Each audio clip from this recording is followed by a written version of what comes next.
Hi there! I'm going to show you the method I use to learn to play music by ear. All you need to do to follow along is get the amazing Slowdowner app. It's an app for smartphones and computers that allows you to slow down a song, play sections of a song in loops, change the pitch, etc. Very useful, just get it. The second thing that you need to do is to be able to play a D major scale in your instrument. Okay, that's all you need. If you have those two things, let's go. Now the short version of what I'm going to tell you today is that all you need to do is just transcribe music by ear, do it over and over again. If you don't listen to anything else I say today and just obsessively transcribe songs by ear, eventually your brain will get it. You'll be able to hear a melody and play it in any key and you'll be fine. That said, I'm just going to show you the things that work for me to help you get there. The first thing is Solfege. Solfege is a system that gives a name to each one of the notes in a scale. So for example, we're going to be using the D major scale. Again, in a major scale, you're basically using choosing 7 notes out of the possible 12 notes that exist in the Western music. Remember, there's 12 notes, they repeat over and over again.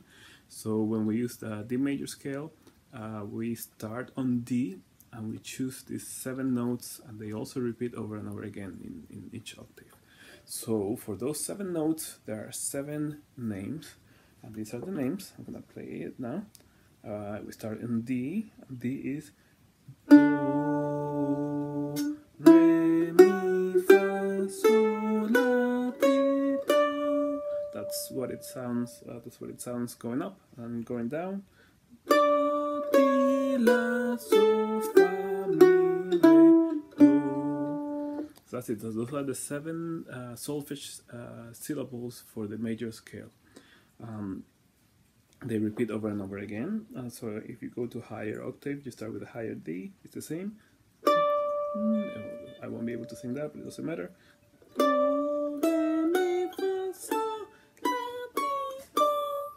Now, it's very important that you actually sing these syllables, okay?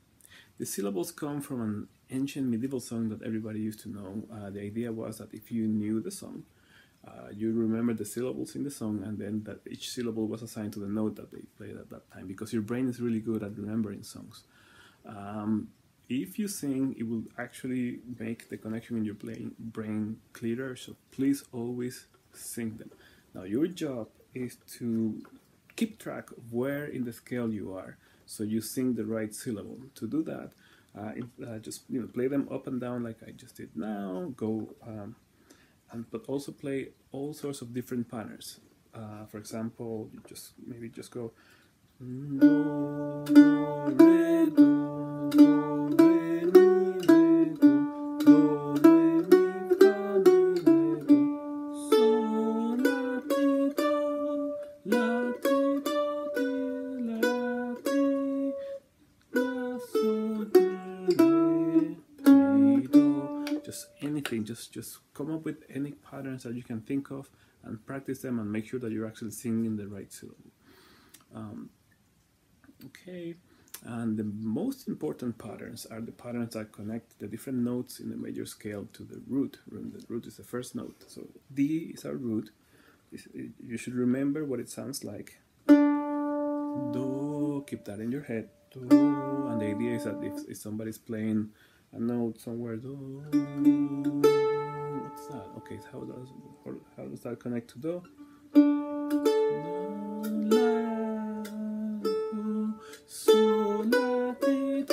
Okay, so eventually you'll learn to recognize the path from any of those notes to do. For example, if somebody plays a do, play a do, you hear,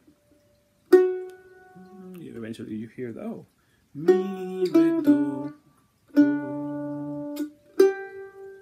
What's that? Okay, so it's important that you connect those notes to do and then do it without the notes in between sometimes. So do, mi, do, so, do. All right, and so on and so on. Now, in reality, any names will work as long as you are consistent. A lot of people learn this with just numbers. If you happen to be one of those people, more power to you. I recommend the proper names. As you use other scales, they will become easier too. Okay. So once you have that, there are apps, like I've used this app a lot, that will help you train that to recognize a connection between notes relative to your key center, to your Do. That's fine, those are great, but I recommend to just transcribe real songs. The apps are fine, but just get your ear used to actual songs. This is it's like learning using real language. Okay, so that's what we're gonna do now. Before we do that, so I've given you the key that I'm gonna use for my song. My song today is "The Whiskey Before Breakfast" in the key of D major, but it's actually very easy to find what key a song is in. You don't have to learn anything really. Like I'm gonna show you now. All you have to do is just ask your brain, because your brain knows, what note sounds like it could be the end of the song, like it's home, it's the center, it feels peaceful, there's no tension. So just listen to the song, for example, and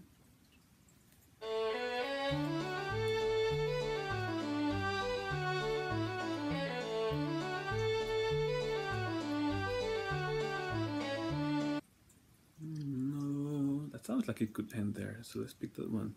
No, call that Do and find it in your instrument. Hum it. No. Okay, so that's the D. That's how you find a key. That you could do that in a jam. Just find that note that sounds like it could be the end of the song, anywhere in the song. Okay, here we go. So the first thing that you want to do is transcribe the bass line. The bass line is very simple. Just listen to the low notes. It should be very simple. Bass lines usually stay in the chord notes. So for example, in a song in the key of D major, for traditional popular songs, usually you're looking for 3 common chords: the 1 chord, the 4 chord, and the 5 chord. In the key of D, the 1 is D major, 4 is G, so, and 5 is A. So you're looking for those. And in traditional music and bluegrass, which is what I listen to, there's a common pattern of alternating. The bass line alternates between the first note of the chord and the last. For example, for the 1 chord here, you have Do, So, or the lower one, Do, So. For the 4th chord, let's go to that 4th. For the 5, So, Re, or the low one, So, Re.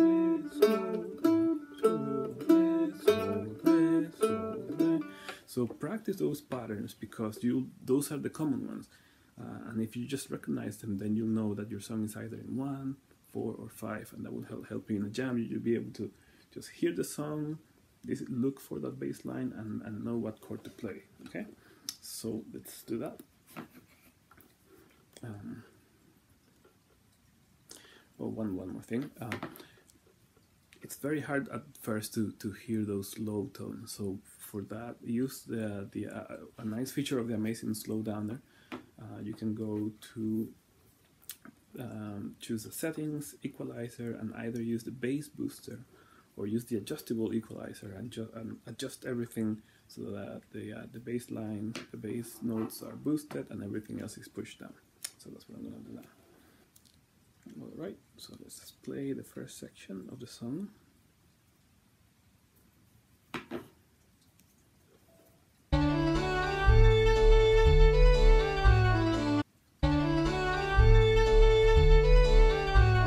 So what you hear is boom, boom, boom, boom. So it repeats twice, 2 notes, boom, boom, boom. Let's find them. Go on your scale, start in the root. That's the first note. Boom. It goes down after that. Okay, so it's those 2. do, so, do, so. That's the one chord that I was showing you before. It could also be that it jumps between the 1 chord and the 5 chord, because maybe the bass is playing just the root of the chord.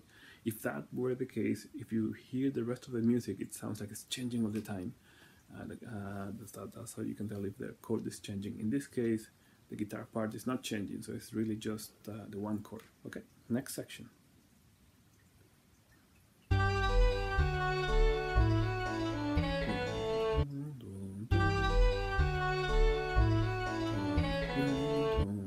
Remember to hum it, use your voice. This is gonna be easier to find it. So very low at first.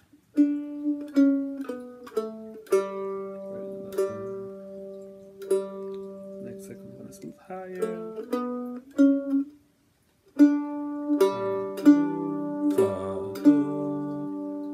Going down again somewhere. Fa, do, so.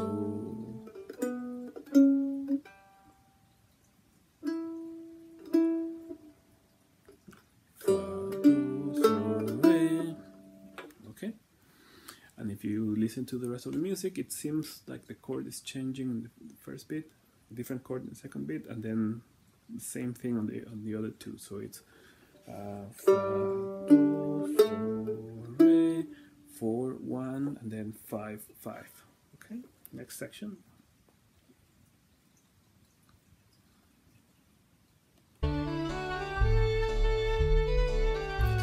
Third section sounds exactly like the first one, so we know that that's just 1 chord. Okay, next one.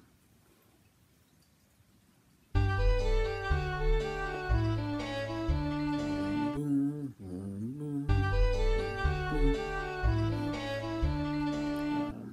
boom. So similar to what we had before.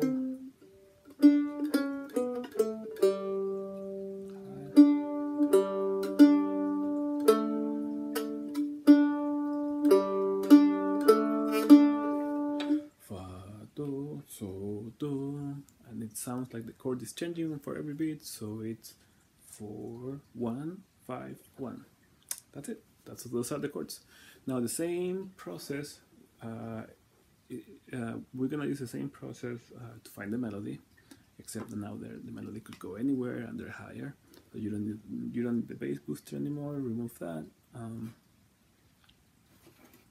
Let's find those, make a loop of the first few pickup notes.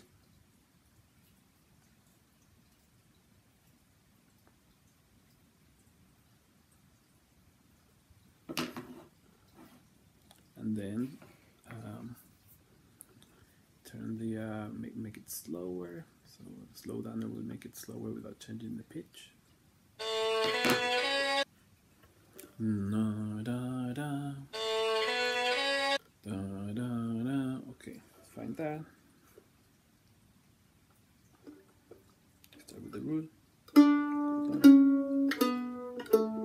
That's the first one. So, and then it goes up. Okay, so la. Oh yeah. So la ti. So it's like the end of your scale that leading into do again. So that means probably the next note is do. Let's see.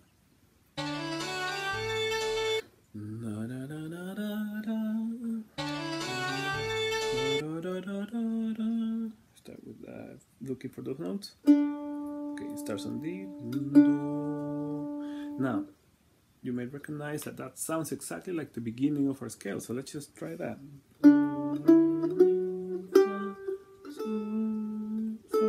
It's okay. It's the beginning of the scale. You'll find that you start recognizing a lot of these patterns as you hear them. You don't actually have to hunt for every single note. And the more you use this, in fact, you'll be able to recognize phrases instead of the syllables, just like with language. You don't think in syllables. After a while, you just hear the words and then you hear whole phrases. It's actually hard to think in syllables at that point. So that's what we want to do. Just do this so often that you recognize, that's just do, re, mi, fa, sol. Okay, next section.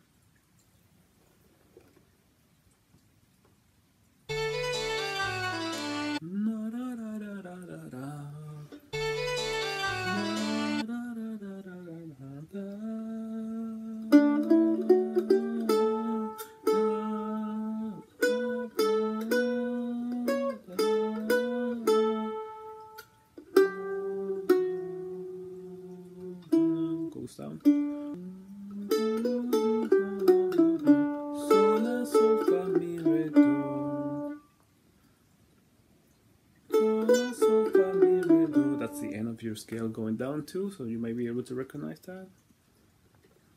So far we have sol, la, ti, do, re, mi, fa, sol, la, sol, fa, mi, re, do. Make sure that you sing. Make sure that you play play along while singing your solfege syllables.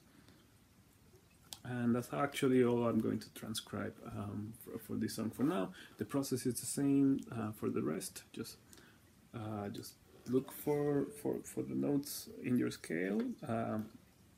Sing the right syllables. Just sing. By the time you have the whole song, make sure that you actually memorize the syllables of the song. That's what you really want to remember. If you know the syllables, then you can play them in any key, because you use the same solfege syllables for any key. For example, let's see, if I were to start using the key of G instead of starting on D, I'm going to start on G. Call that do, do, do, and sing your solfege from there. Do,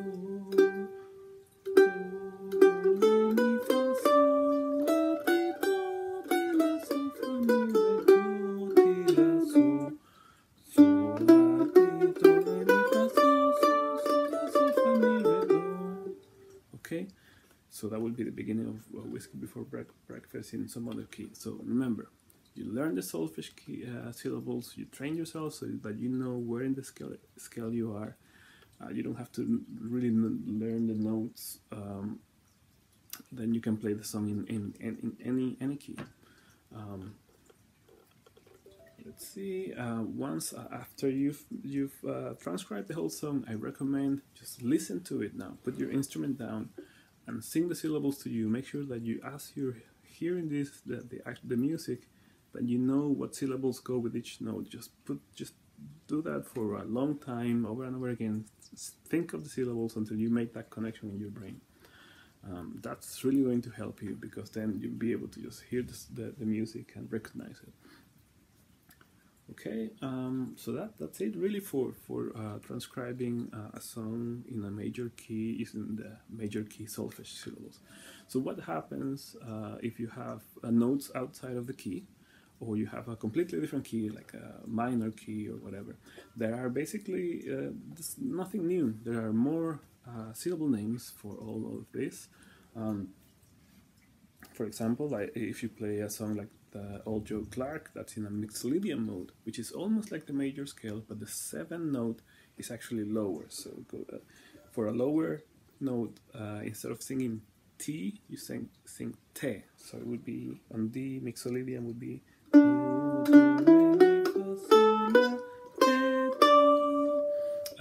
if you sing, if you do Irish songs, you find many of them in the Dorian mode, which is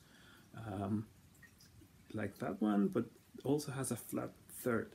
So it has a flat 7th and a flat third. They're lower than on the major scale. For the flat third, instead of singing me, you sing me. Same pattern.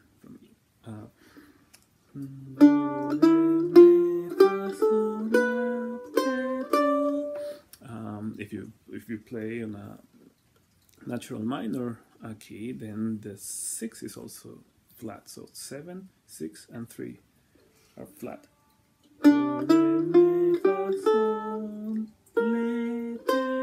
Again, instead of la, you sing le. That's the pattern. If you lower it, it may be that you have a note that's actually raised from where it is in the major scale. So, for example, it may be that the fa, the 4 is raised, is higher. So instead, you sing fi. And these are basically the patterns. You can look up all the syllable names. You can learn them all same way. Just practice many different patterns, as many as you can think of, mixing all of those chromatic syllable names. Get them in your brain. The last thing I'm going to say is the fact that that because the name depends on whether you raise a note or you lower a note. Obviously, some notes you could think of them as being, like, say, C sharp is the same note as D flat, And again, you know, the syllable names, for some notes you have two names. I found out ambiguity unbearable. So I just used a completely different system where the chromatic syllables have different names. And I'm gonna put them here. I got them from the sight reading book from where I learned all this stuff. It works just fine. If you use the Solfege names to communicate with other people, say with the people in your choir, then just learn the traditional sounds. After a while though, the goal is that you will think about the music and you think about the notes and where they are in the scale without really saying the syllable. It will blend in your brain, and you will just think of the notes. So this is the Solfege syllables are just a system to help you get there. So don't worry too much about what names you use. Once you have this simple method, use it to transcribe as many songs as you can in every instrument that you can, because each instrument has sounds very different, and once your brain can and voice transcribe voice too, just do it over and over again until it all clicks, and there's no secret after that. You just have to practice. Okay, so that's all I have. Hopefully that's helpful. Just go and learn to play by ear, man. It's fun. Bye.